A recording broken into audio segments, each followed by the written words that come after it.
Evangelho de Lucas, capítulo 9, a partir do versículo de número 28, diz assim: Passado quase 8 dias após o pronunciamento destas palavras, Jesus tomou consigo a Pedro, João e Tiago, e subiu ao monte para orar. Enquanto orava, a aparência do seu rosto foi se transformando, e suas roupas ficaram alvas e resplandeceram como o brilho de um lâmpago. Então surgiram 2 homens que começaram a conversar com Jesus. Eram Moisés e Elias. Apareceram em glorioso esplendor e falavam sobre a partida de Jesus que estava para se cumprir em Jerusalém. Pedro e seus amigos estavam dormindo profundamente, mas despertaram de súbito e viram a fulgurante glória de Jesus e os 2 homens que permaneciam com ele. Quando esses iam se afastando de Jesus, Pedro sugeriu: Mestre, como é bom que estamos aqui. Vamos erguer 3 tabernáculos. Um será teu, outro para Moisés e outro para Elias. Mas Pedro não sabia ao certo o que estava propondo. Entretanto, enquanto ele ainda falava, uma nuvem surgiu e os encobriu. E grande foi o temor que sentiram os discípulos ao verem aqueles homens desaparecerem dentro da espessa nuvem. Então, dela propagou uma voz afirmando: Este é o meu filho, o escolhido. A ele dai toda a atenção. Passado o som daquela voz, Jesus ficou só. Os discípulos, então, guardaram o que viram e ouviram somente para si. Durante aquele tempo, não compartilharam com ninguém o que acontecera. Deus poderoso, ainda estamos aqui na tua casa, alguns em seus lares, mas estamos unidos diante do Senhor. Como a congregação ficava, ó Deus, atenta à sua voz lá no deserto, nós aqui nesta manhã estamos atentos à tua voz e aquilo que o Senhor tem para falar ao nosso coração. Até esse momento fomos nós quem te adoramos, fomos nós quem falamos com o Senhor, e agora, Deus, em resposta a essa adoração e a essa comunhão que desenvolvemos contigo, nós pedimos, imploramos, para que o teu Santo Espírito revele a nós, para que o teu Santo Espírito fale profundamente ao nosso coração, que nenhuma força, seja ela interna ou externa, do mal, atrapalhe, Deus amado, que a boa semente entre e produza fruto no nosso coração. Que o Senhor repreenda o valente e os seus demônios, e que nesta manhã o nome santo do Senhor seja glorificado, tanto no céu quanto aqui na terra também. Essa é a minha oração, em nome de Cristo, amém e amém. Pode se assentar, meus irmãos, em nome de Jesus. Estamos aqui falando sobre o tema, 3 tipos de espiritualidade percebidas na Galileia. A primeira espiritualidade é a espiritualidade do monte, tá? Essa espiritualidade do monte é uma espiritualidade fragilizada pelas emoções, sem um entendimento espiritual. Esta é a espiritualidade do monte. É sobre isso que nós estamos falando. Domingo que vem eu vou falar sobre a espiritualidade do vale, que é a sequência aqui no capítulo 9, que é basicamente um pouco da aula que eu ministrei sexta-feira passada. Mas hoje a ideia é nós entendermos melhor a respeito desses tipos de espiritualidade que aparecem na Galileia. Porque Jesus, como eu disse, na questão dos dízimos aqui, quando nós fomos recolher as ofertas e os dízimos, Jesus ele vai deixando, fazendo essas ligações, principalmente no Evangelho de Lucas, a respeito da sua trajetória, e os pontos mais importantes vão ficando sempre para o final. Então ele vai construindo uma história, é assim que nós estamos estudando no Ministério de Jesus na Galileia, e a partir de agora ele deixa a ideia ou as questões espirituais lá para o final, quando ele está de partida, Lembra que eu estou falando que é uma dobradiça, o capítulo 9? Vai dobrar agora e vai ter um outro sentido. Essa é a função da dobradiça, numa porta, né? Você abre a porta, a dobradiça ela abre e você tem uma visão do que está por lado de fora. Quando ela fecha, você se limita apenas àquela visão. Então é isso, ela faz essa mudança. O capítulo 9 de Lucas está fazendo essa transição. Ele está indo agora para Jerusalém. Então ele deixa os aspectos de espiritualidade para ensiná-los lá no final. Pasme vocês, esse método de Jesus que é aplicado pelos professores é muito bacana, porque a gente sempre lembra daquilo que nós estudamos por último, né? Na faculdade você sempre lembra, por isso que os professores eles fazem o quê? Uma revisão, e nessa revisão eles tentam te fazer lembrar das coisas, mas geralmente fica o que você entendeu. E no primeiro dia de aula eles já falam assim, olha, toma cuidado para não ficar de exame, senão você vai ter que estudar tudo, e é difícil, você volta lá atrás, e é lógico que eu não fiquei, né, mas deve ser, você volta lá atrás, nossa, agora faltou humildade, lógico que eu não fiquei, né, não fiquei por pouco, né, mas passei, né, então tá bom, o importante é passar o trem, mas a ideia é essa, porque você volta lá e aí você tem mais dificuldade. Se eu perguntar para vocês o que aconteceu no Evangelho de Lucas, no capítulo 1, verso 38, nós estudamos isso faz muito tempo, né? No capítulo 1, pronto, vamos ficar lá no capítulo 1. Quem se lembra o que acontece em Lucas capítulo 1? Não precisa ser o verso. É difícil você se lembrar de tudo isso, porque nós estamos no capítulo 9. Então você tem que puxar aí na sua memória, é isso que Jesus está fazendo. Ele está partindo para Jerusalém. Agora começa os aspectos mais importantes. Ele falou sobre as missões, nos primeiros versículos, ele manda os 12, e ali ele dá autoridade. Depois tem a revelação, quando ele faz o questionamento, quem eu sou? E aí Pedro vai dizer que ele é o Cristo, entende? Então as coisas mais importantes estão ficando agora. A espiritualidade para aqueles discípulos e para nós é algo muito importante.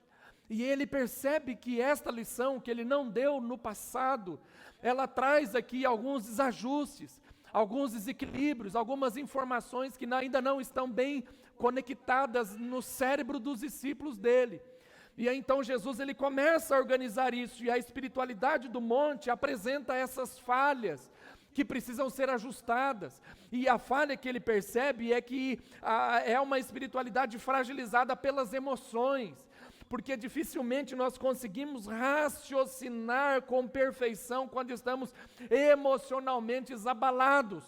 Quando nós estamos num clima aí de êxtase, quando você não está tendo uma leitura bem compreensiva da realidade pela qual você está vivendo. Essa é a espiritualidade do monte, é isso que está acontecendo ali na montanha. Então, eu falei para vocês domingo passado que, em primeiro lugar, dentro desse aspecto de uma espiritualidade fragilizada pelas emoções, sem um entendimento claro, um entendimento espiritual, nós vimos que as pessoas estão na igreja, mas não sabem o que estão fazendo ali, com base no verso 28, 29 e o 30, o 31 você também pode chegar a essa conclusão. A ideia de que eles estavam lá no monte, mas não sabiam o que estavam fazendo lá. Eles estavam lá no monte, mas eles não entenderam o que Jesus foi fazer ali. Jesus os convidou, como diz o verso 28, para irem orar no monte. Mas você não encontra eles lá no monte orando. Você encontra eles lá no monte, que é a segunda parte da ministração, que eu disse na semana passada, fazendo o quê? Dormindo.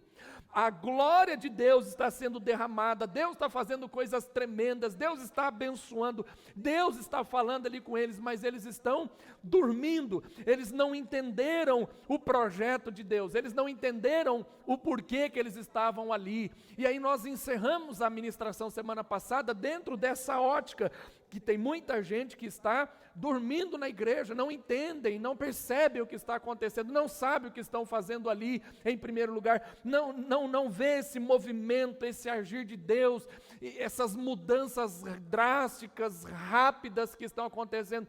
Alguns ficam até escandalizados, horrorizados, mas não, isso é normal, é bíblico. Por exemplo, as mudanças que eles tinham que estavam acometidos o tempo todo no deserto, percebe? Por exemplo, no tabernáculo, eles construíam um tabernáculo E a nuvem de Deus ficava ali em cima do tabernáculo, a glória de Deus estava lá dentro do Santo dos Santos, e os sacerdotes tinham que ficar atentos, olhando, percebendo o que estava acontecendo ao redor, porque a qualquer momento aquela nuvem se mexia, e eles tinham que sair da sua zona de conforto, eles tinham que levantar todas as coisas, pegar os equipamentos, ficarem todos aparelhados e começar a andar de novo, coisas novas, porque Deus é um Deus de coisas novas. Eles não podiam dormir ali no tabernáculo, eles não podiam ficar dormindo no meio da congregação. Interessante que a vida continuava, eles tinham que trabalhar, eles tinham que manter o nível de adoração, tinham que fazer tudo, mas não podiam dormir. E esse é o grande problema, porque as coisas estão acontecendo e muitos estão dormindo. Muitos estão dormindo. Essa semana eu estava vendo uma notícia e parece que já entrou uma nova geração, aquela geração Z já não está mais aí, veio uma nova geração, e aí começou uma briga de gerações, né, um conflito, porque essa geração agora não toma mais nem café, daí uns reclamam, não, porque café é coisa de velho e tal, e aquela confusão toda. E percebe, brigando assim, porque as coisas estão mudando muito rápido. E aí, não, eu não sou isso, eu não sou aquilo, não, eu não sou aquilo outro. Nós vamos perdendo a identidade, as coisas estão acontecendo. Então a gente tem que estar atento a essas mudanças. Precisamos estar atentos, eles não sabiam o que estavam fazendo ali, eles não estavam percebendo aquela realidade, as coisas estavam acontecendo, mas eles ainda queriam naquele tipo de espiritualidade que era uma espiritualidade tradicional, uma espiritualidade onde apenas o fariseu, o saduceu, os líderes religiosos, os anciãos, os rabis, somente aquelas pessoas podiam ter acesso à divindade, percebe a diferença?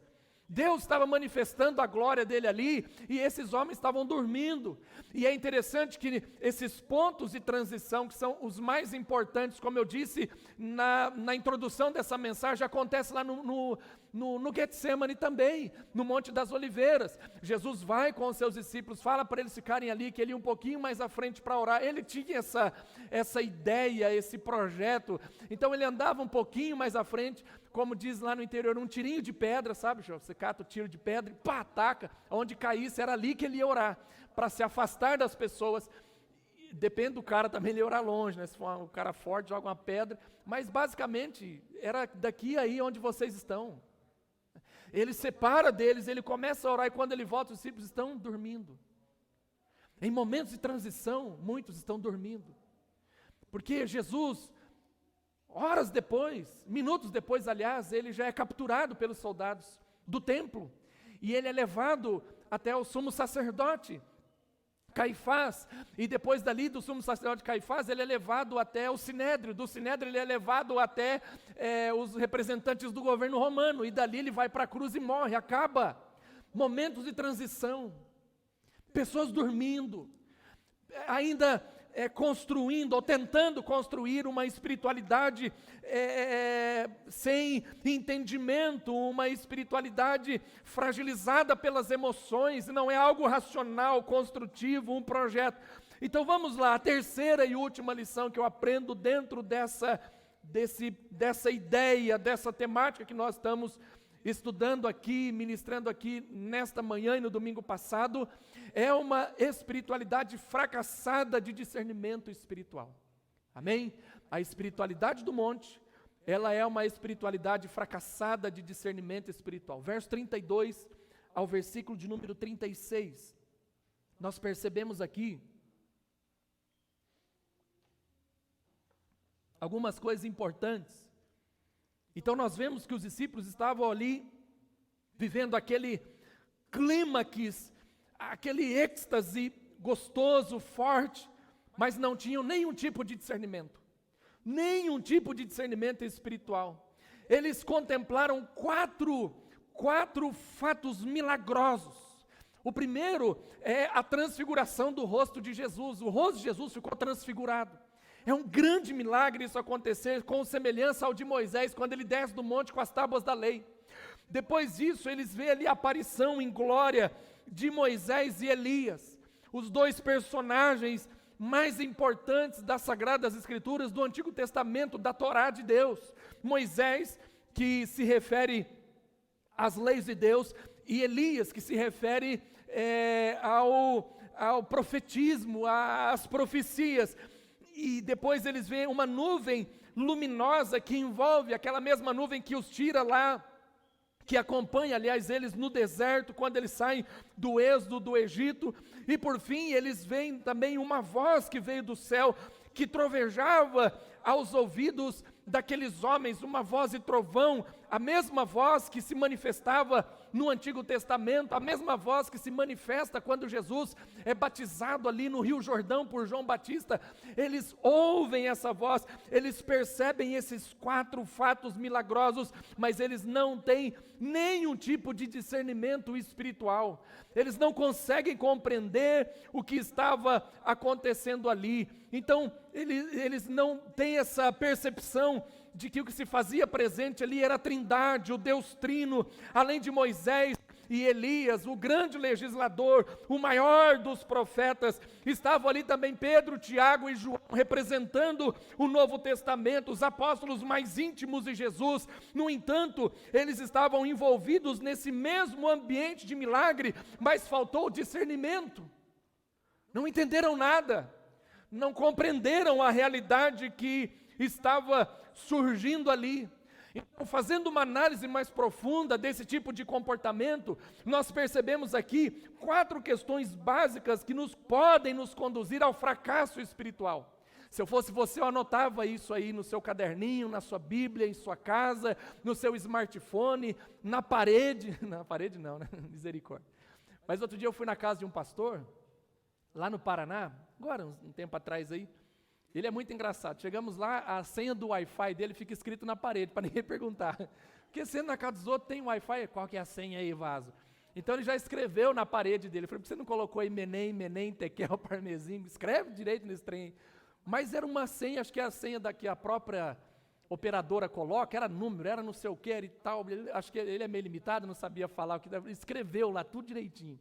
Com a letra garranchão. Eu falei, não vou nem pegar isso, eu vou usar meu 4G, que não dá nem para entender isso aí. Mas escreve aí na sua Bíblia, porque muitas vezes nós nos comportamos assim. E eu percebo aqui nesse texto 4 coisas que podem te conduzir a um fracasso na vida, um fracasso espiritual. A primeira situação que aparece é a falta de discernimento da pessoa de Jesus. Esses homens não discerniram, eles estavam cheios da emoção, mas estavam vazios de entendimento.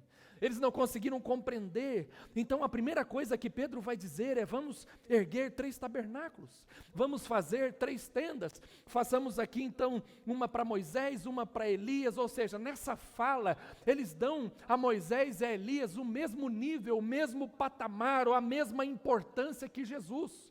A falta de entendimento a respeito da pessoa de Jesus te leva a um fracasso tremendo. Quando querem igualar Jesus aos representantes da lei, do profeta, querem igualar Jesus a qualquer tipo de pessoa, querem colocar ele no mesmo nível das pessoas. E muitos crentes hoje estão fracassados na vida espiritual por conta disso. Igualam Jesus às outras pessoas, não têm discernimento, querem colocar Jesus no mesmo nível de um homem, de um apóstolo, de um profeta, ou seja lá o que for, dentro da sua perspectiva espiritual ou religiosa. As pessoas, elas, por falta de discernimento, querem levantar 3 tendas, colocar todas iguais, no mesmo nível, no mesmo patamar, no mesmo monte. E Jesus não pode ser igualado com ninguém, ele é extremamente superior, ele é sem igual, não existe nada que se compare à pessoa bendita de Jesus. Nós não podemos dizer que Jesus é igual a Moisés e Elias. Eu não posso colocar Jesus ao lado dessas personalidades. Cada um tem uma função, cada um tem um ministério, mas Jesus é sobremaneira igual. Jesus é a pessoa mais importante da sua vida. Jesus é a pessoa mais pronta para te ajudar, para estar com você. Jamais iguale Jesus a qualquer pessoa, como o restante do povo. As pessoas do povo estavam fazendo assim também. Elas não tinham essa verdadeira, não sabiam a verdadeira identidade. Lembra que eu falei para vocês que o capítulo 9 é onde Jesus ele manifesta a sua identidade, lá em nossa escola bíblica. Herodes queria saber quem é Jesus, ele mesmo pergunta: quem dizem que eu sou? Todo o capítulo 9 está falando a respeito da identidade de Jesus. Então, por falta de discernimento da pessoa, muitas vezes nós colocamos Jesus no mesmo nível que todo ser humano. Colocamos Jesus no mesmo nível, por exemplo, de um jogador de futebol lá com Maradona. Olha que absurdo. Maradona é um Deus, não é nada. Morreu, já era, acabou. Tem lá uma meia dúzia de seguidores. Mas qualquer um tem seguidor. Qualquer idiota tem mais de 1 milhão de seguidores aí, não é? Busca aí na rede social, você vê lá um cabeça de bagre com bilhões de seguidores, não quer dizer nada. Jesus é muito mais importante. Nós precisamos entender a identidade de Jesus, onde Cristo, Ele não recebe essa primazia. Nós vivemos uma espiritualidade fora de foco, porque Jesus, Ele é muito maior do que Moisés e do que Elias. A lei e os profetas apenas apontavam para Ele, eles apenas diziam, Ele é o Messias, Ele é o Senhor, é Ele, é Ele, é Ele, é Ele.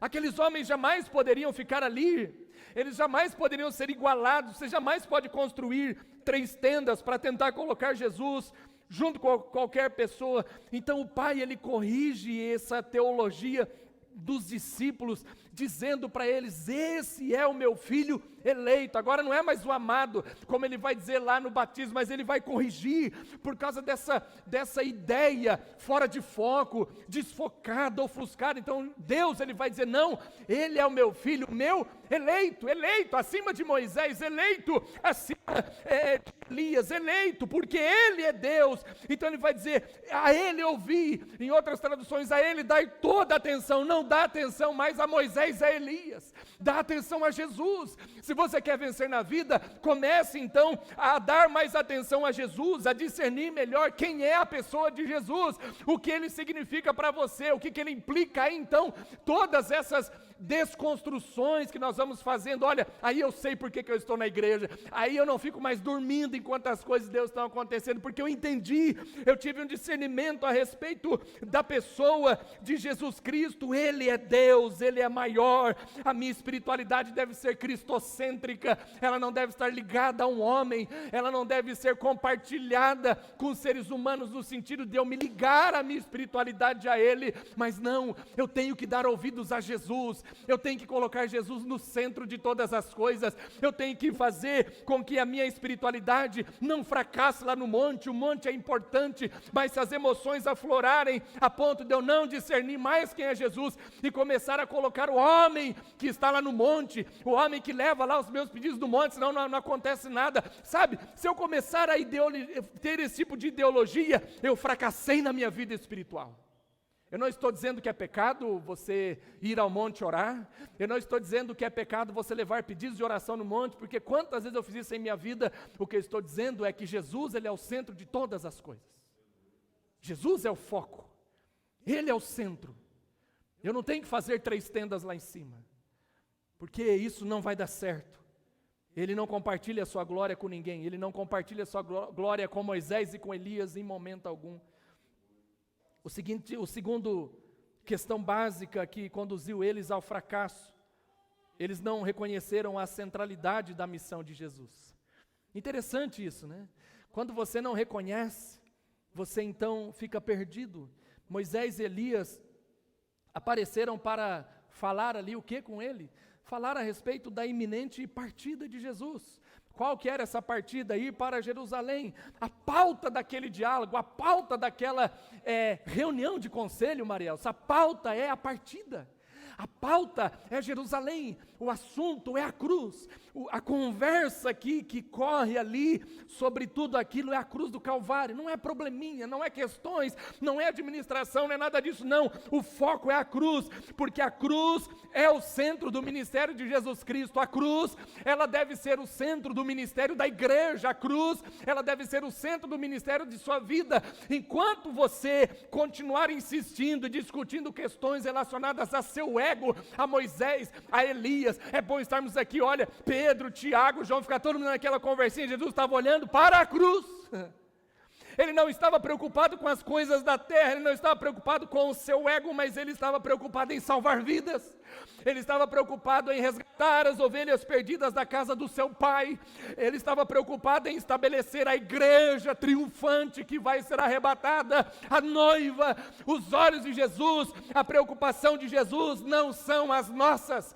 A nossa preocupação é aqui, é agora, é resolver conflitos, é ficar administrando a nossa vida e etc. Não, a preocupação de Jesus é o Calvário, a conversa daquele monte é a partida, como que vai ser daqui para lá. Eu não sei a história, mas nós conhecemos a Bíblia, né? Mas eu não sei a história da conversa, não posso detalhar, mas eu fico imaginando o diálogo entre eles. Primeiro que os discípulos estão dormindo, não ouviram nada.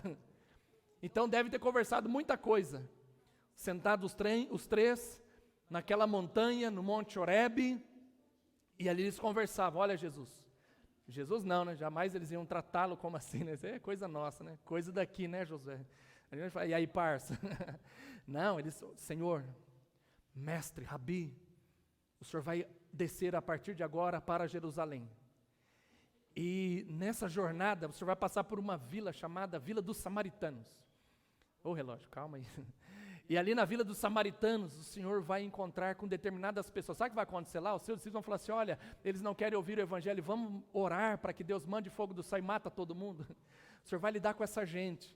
Quando o Senhor chegar lá em Jerusalém, olha, o Senhor vai chegar assim, num monte chamado Monte das Oliveiras, e ali o Senhor vai fazer isso. Percebe? A conversa é essa. Coisas de Deus. Ele não estava preocupado em fortuna. Ele não estava preocupado com outras coisas. Não estou dizendo que isso não deve ser importante também para você, é relevante, mas o foco é a cruz.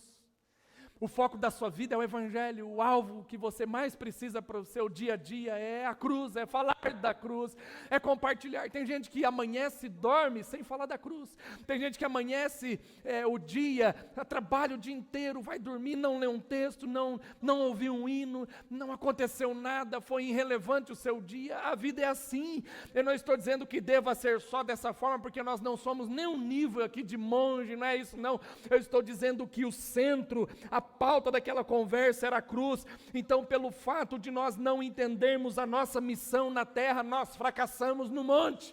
Nós temos um discurso fracassado, nós não entendemos, ele veio para morrer, ele veio para nos salvar. A morte de Jesus não é um acidente, meu irmão. A morte de Jesus é um projeto, é um decreto de Deus, desde a eternidade. O foco de Jesus é a cruz. A igreja, a pessoa que não tem a cruz como foco, é uma pessoa cega, sem discernimento, sem vida, sem esperança. Sabe quem que quer tirar a cruz do seu coração? É o diabo. Desde o começo. Lá em Lucas capítulo 4, quando Jesus, ele desce as águas do batismo, Satanás já chega ali diante dele e começa a tentar tirar o foco. E começa a seduzi-lo.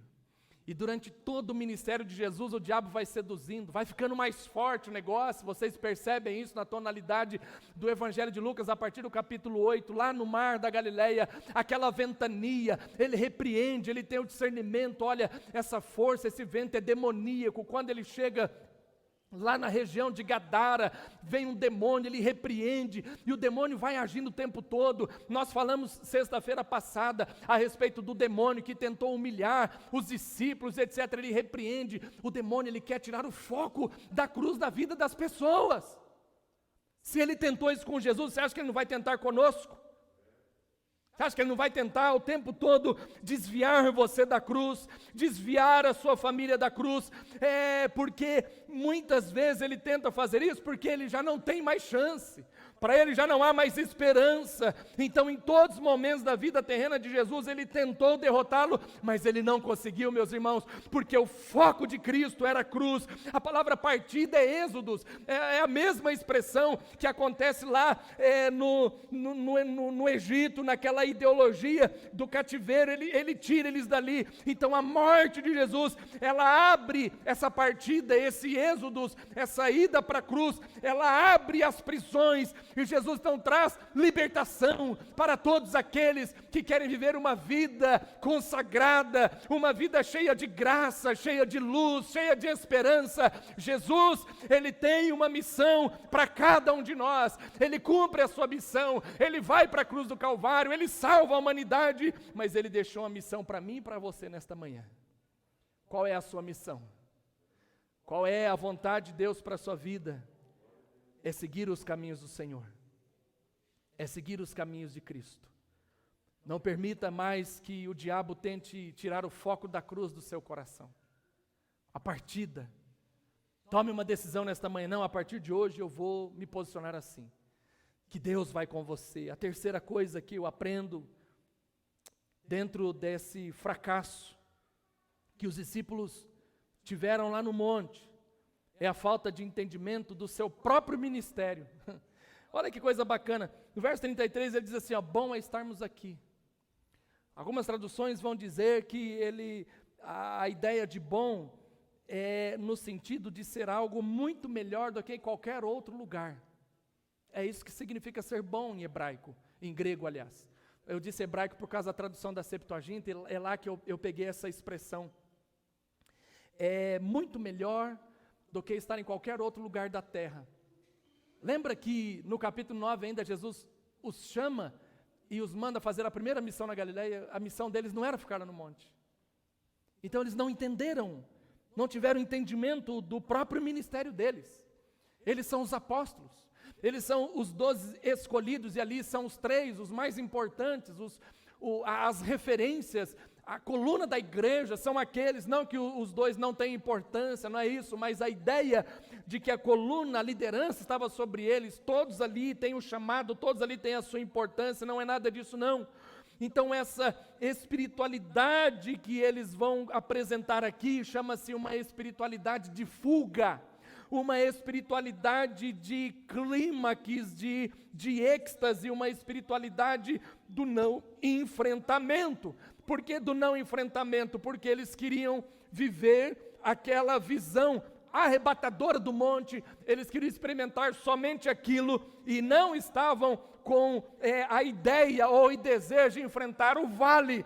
Eles não queriam descer no vale, porque lá no vale é que o ministério se desenvolve. Ou seja, meu ministério não se desenvolve aqui na igreja, o meu ministério se desenvolve no vale, o meu ministério se desenvolve nas entrelinhas, no meio do povo. O meu ministério, eu não venho aqui e recebo uma revelação e trago uma palavra de Deus para o seu coração, não. Eu começo a pesquisa, eu começo o estudo na terça-feira pela manhã, e às vezes eu termino no domingo de manhã. Isso dá uma ansiedade, você sabe disso, né? É terrível. E tem vezes que Deus não fala comigo a semana inteira, o abençoado. E aí chega no sábado, o coração já está saindo pela boca, né? Tudo o que eu vou pregar domingo, não tem. E aí Deus vem, fala, e a coisa acontece, entende?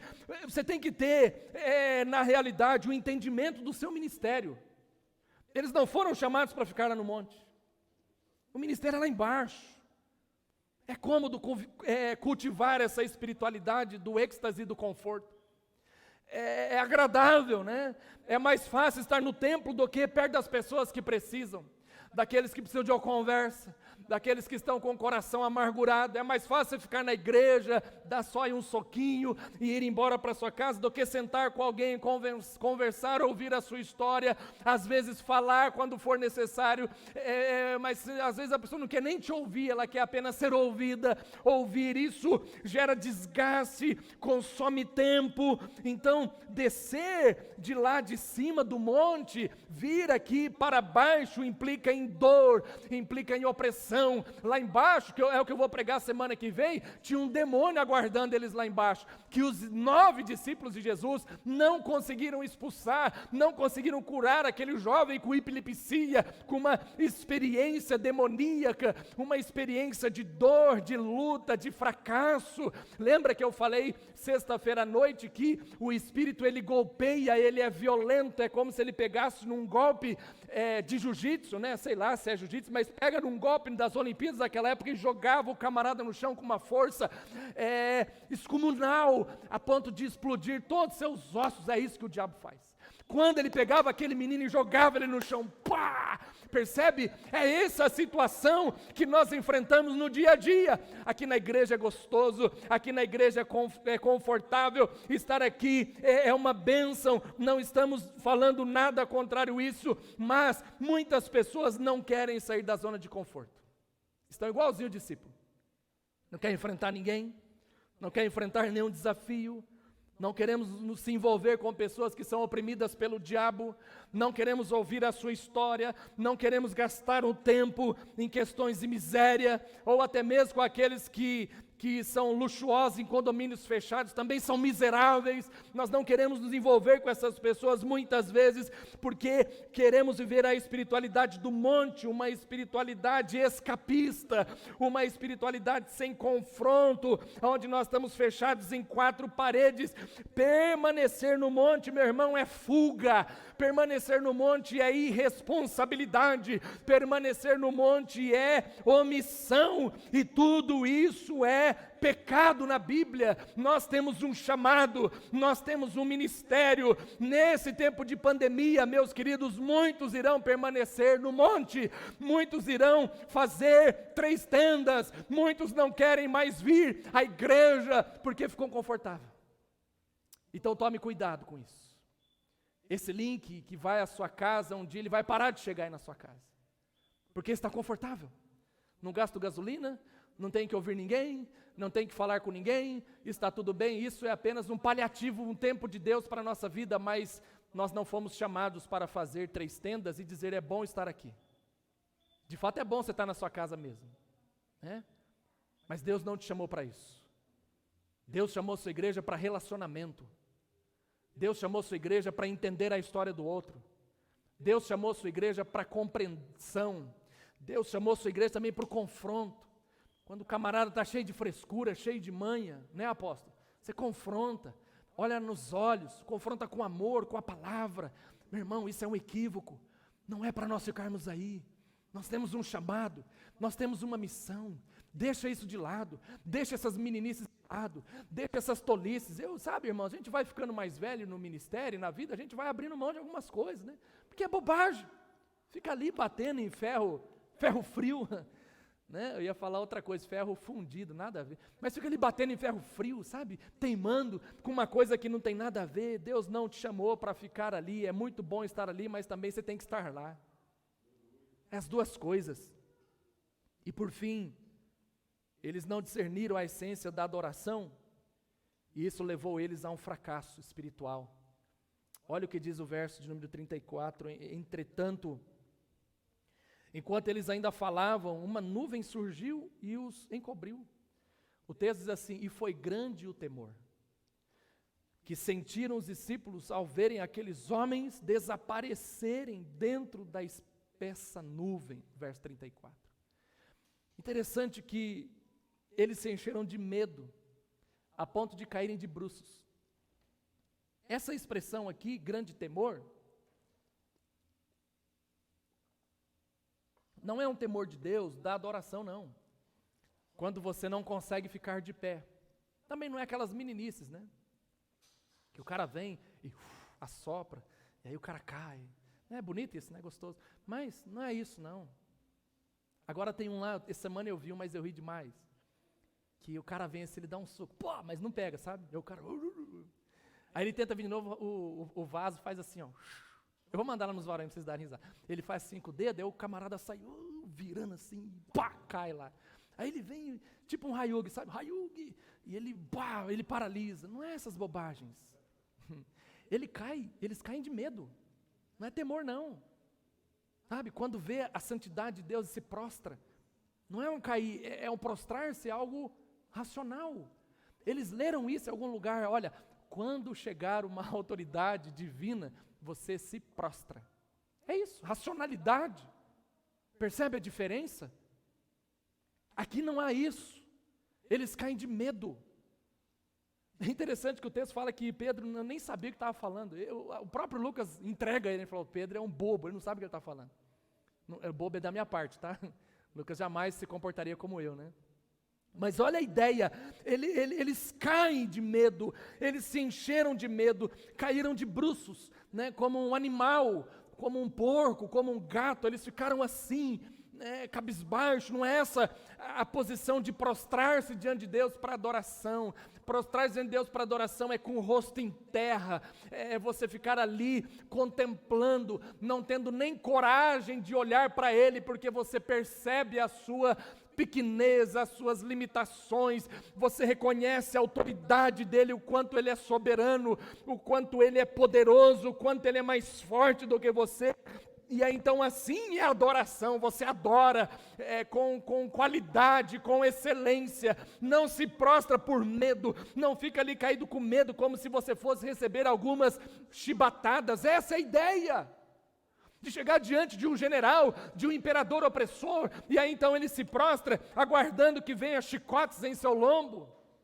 Caíram de bruços, acotovelados ao chão. Espiritualidade deles aqui é marcada por essa fobia do sagrado, por esse medo, por essa patologia que estava destruindo o coração daqueles homens. Eles não encontravam prazer na comunhão com Deus, eles não encontravam prazer na adoração, mas eles tinham medo, eles tinham temor no coração, eles não sabiam o que estava fazendo. Para eles, Deus é ameaça. É essa a ideia. Para muitas pessoas, Deus é ameaça, por isso que eles não se prostram para adorar, mas eles estão ali por medo. É por isso que muitas pessoas vêm à igreja, não porque elas amam a Deus, não porque elas creem em Deus, não porque elas querem servir a Jesus, mas porque ela tem medo do inferno, tem medo do mal, tem medo dos demônios. Quantas pessoas se converteram e quando elas iam à frente para receber uma oração, tinha medo de cair endemoniado? Eu tinha medo disso, sabia? Graças a Deus nunca tive demônio. Tenho tantos outros problemas, menos demônio. Mas a primeira vez que eu fui à frente, eu ficava com medo, porque eu vim de uma igreja assim, de libertação, então todo mundo tinha demônio. A pessoa aqui, eu ia morder o pastor. Né? Aí, um negócio de doido. Eu tinha medo de ir lá na frente. E aí um dia eu conversei com uma pessoa mais experiente, ela falou, você não precisa ter medo de ir lá na frente, você não tem demônio. Vai lá, receba uma oração. Porque eu não ia. E isso é muito forte, é muito sério. Porque os primeiros passos do meu lugar até a frente eram muito difíceis. Porque eu tinha medo de Deus. Eu temo a Deus hoje, é muito diferente. Porque a minha espiritualidade não é mais a do monte fracassada. Percebe? Você não precisa ter medo de Deus. Deus não vai machucá-lo. Deus, Ele vai gerar em nosso coração libertação. Quem destrói a nossa vida é o diabo, Deus não. Fobia. Deus não pode ser uma ameaça. Pedro, como representante do grupo, não sabia o que estava falando. O texto mostra isso no verso 33. Lá no final do versículo diz assim, não sabia ao certo o que estava propagando. Pedro não sabia o que ele estava falando ali. Porque na cabeça dele Deus é um fantasma. Na cabeça dele, Deus é uma pessoa que pode matá-lo, que pode puni-lo. Ele não entendeu que Deus também, ao mesmo tempo que Ele é justiça, Ele é amor. Muitas pessoas estão apenas preocupadas com justiça, com chibata, mas Deus também é amor. Deus ama você. Deus ama a sua família, Deus ama a sua casa, Deus ama a sua história. Então não tenha medo de Deus, mas tenha temor de Deus. Chegue diante dEle com o coração aberto, se aproxime dEle, toque nele, fale com Ele o tempo todo, abra o seu coração para Deus. Você não precisa ter medo de Deus, como eu já tive um dia em minha vida, porque Ele nos liberta de todo medo. Ele guarda a nossa vida e enche o nosso coração de paz. É isso, meus irmãos. E eu quero orar com vocês. Vem aqui o Ministério de Louvor. Já deu meu tempo. Eu quero orar com você.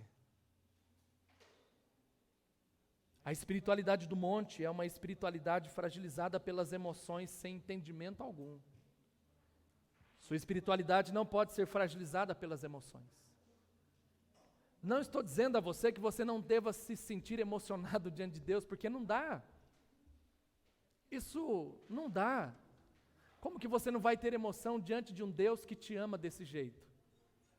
Nós somos seres emotivos. O que eu estou dizendo é que até mesmo as nossas emoções, elas são racionais. A não ser que tenhamos distúrbios, né? Problemas mentais, aí é outra conversa, é outro discurso. Mas não é essa a nossa realidade. Não é essa a sua realidade. Se aproxime diante de Deus mesmo, com seu coração aberto, alegre, pronto para chorar diante dEle quando Ele falar ao seu coração. Entendendo, sabe o que você está fazendo aqui. Entenda o seu chamado. Sabe?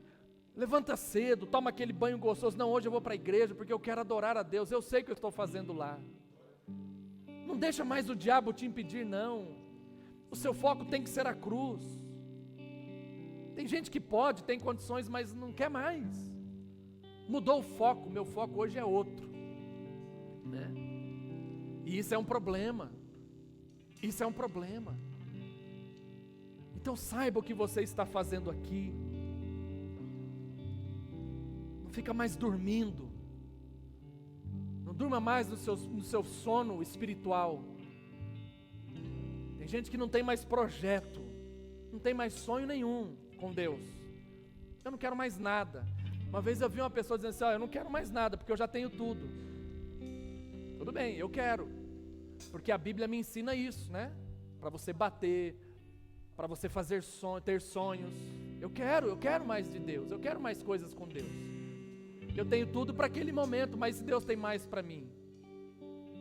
Entende? Eu não estou mais dormindo. Não fica dormindo, meu irmão.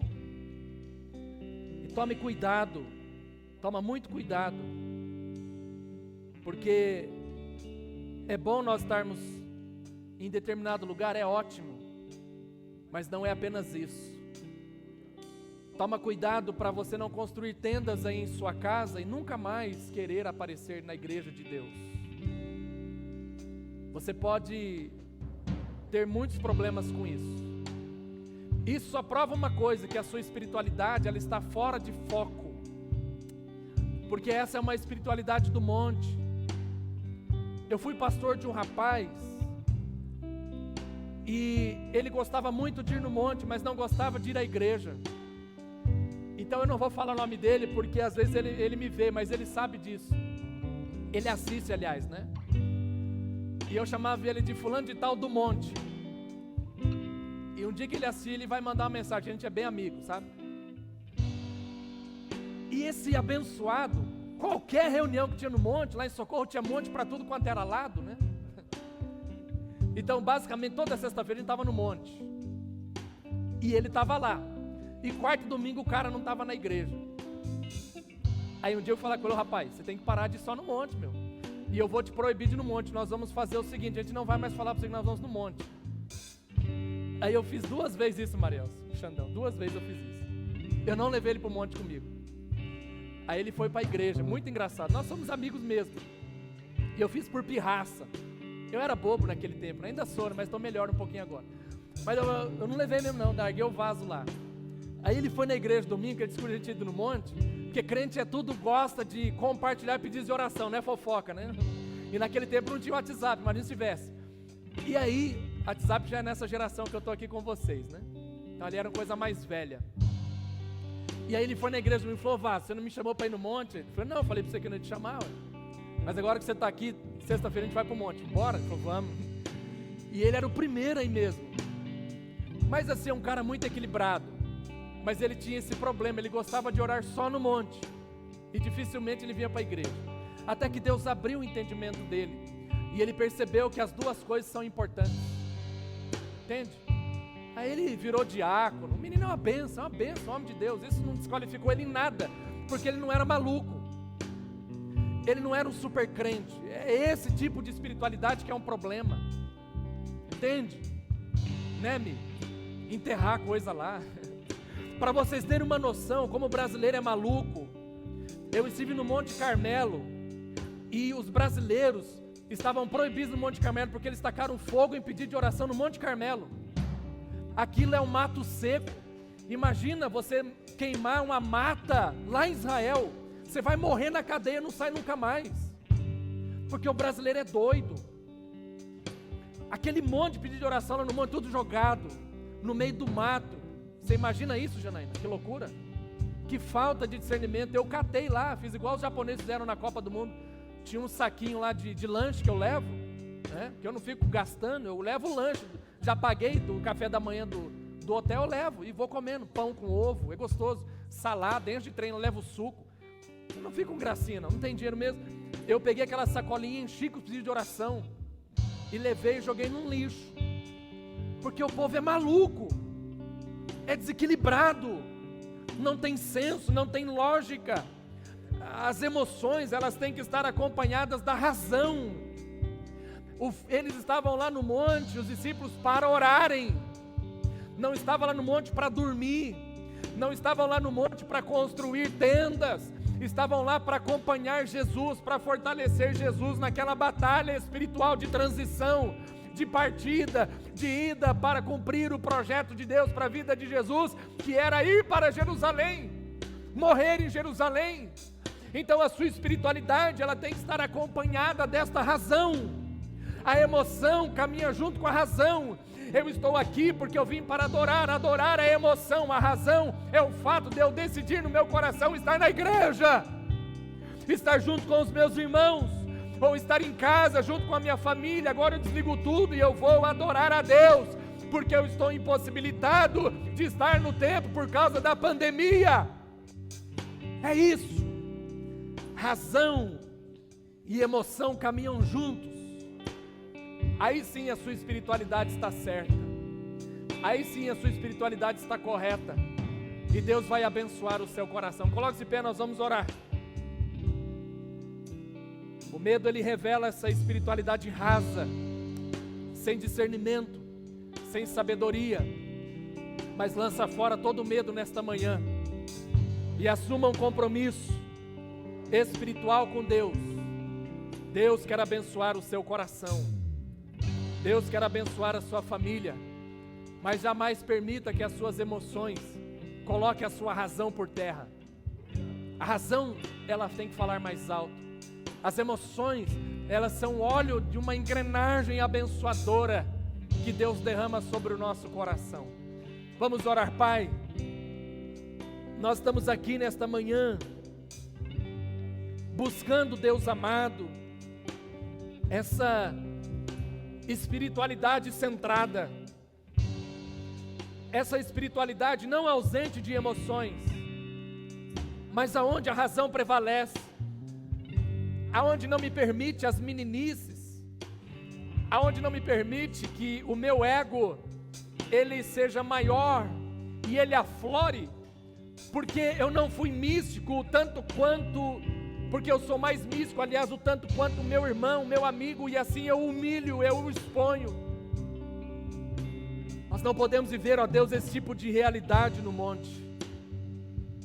Mas o monte é um lugar de oração. O monte é um lugar de adoração.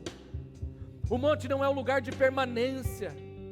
O monte é um lugar onde nós recebemos as orientações para irmos para Jerusalém, onde nós recebemos orientações de Deus através da palavra, Moisés e Elias, para caminharmos no dia a dia, enfrentando os desafios, cheios dessa graça, cheios dessa experiência milagrosa de transfiguração. Senhor, ajuda a tua igreja a crescer nesse sentido espiritual. Para longe de nós toda meninice, toda tolice, toda hipocrisia, Senhor. Mas também não permita que sejamos racionais demais, a ponto de não espiritualizarmos nada. Deus, dá a nós o equilíbrio, dá a nós, ó Pai, o discernimento, dá a nós a sabedoria, dá a nós essa graça, esse poder que nos faz prevalecer contra as trevas, contra o mal, que nos faz caminhar em passos largos, compreendendo qual é a nossa missão, quais são os sonhos do projeto do Senhor para a nossa vida. E tira do nosso coração esse medo maluco, tira do nosso coração esse medo paralisante que prova uma espiritualidade rasa, sem discernimento, sem graça. Senhor, e nos ajuda a vencermos todo mal que se levanta contra nós a cada dia. Ajuda-nos, ó Deus, a entendermos os sonhos e os projetos do Senhor para o nosso coração. Em nome de Jesus, Pai, eu abençoo a espiritualidade da tua igreja. Em nome de Jesus, Deus, eu abençoo a espiritualidade desse homem, desta mulher, desta família, ó Deus, que tem lutado contra as forças do mal, contra as forças das trevas, para manter uma integridade, um padrão de santidade, um padrão de serviço, um padrão de vida, um padrão diante do Senhor.